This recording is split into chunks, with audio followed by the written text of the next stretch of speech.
I've just finished reading Mary Lou, The Young Elites, and this is a real new foray into the world of YA fantasy for me. So I've read Twilight, I've read Harry Potter and that kind of thing, but fantasy is definitely not my normal genre of choice. But I'd heard a lot about Mary Lou and I really wanted to read some stuff that was really good at world building. I'm trying to think about how to do that myself in writing. And I thought, fantasy, it's all about the world, isn't it? And it's all about the way that a writer can create a detailed, compelling new world for you to explore.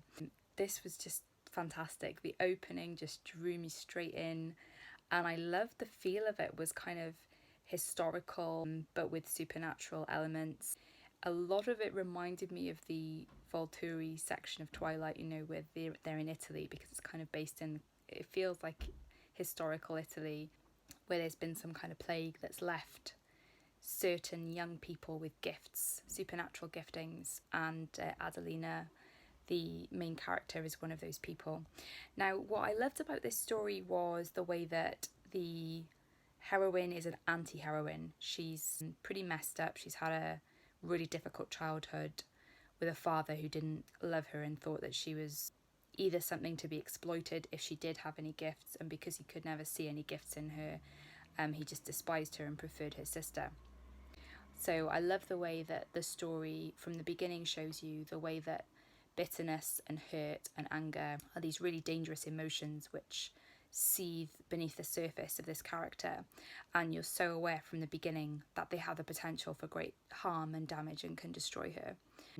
The book is full of twists and turns, and the pacing is just really good. I was never bored. I never felt like, oh, this is a bit too much world building now, or oh no, this is just another sort of fantasy thing. I felt like it was really well paced, and I felt like the other characters were well drawn and interesting. There were things about them that were intriguing to me. The story was unpredictable, it was pacey, and I liked the build-up and the actual sort of final scenes. And I felt like the ending was satisfying, because without spoiling anything about the ending, it's the first book of a trilogy, and I'm really excited to read the next book.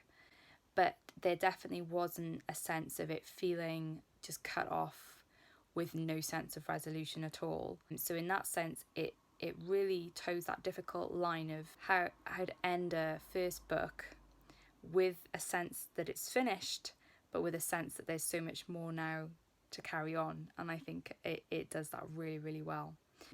I will definitely be reading more of Mary Lou. If you're into action films with a bit of supernatural powers, I think this is going to be a great read for you. If you love reading YA novels and you want to hear more of my vlog reviews, please hit subscribe and then you won't miss out.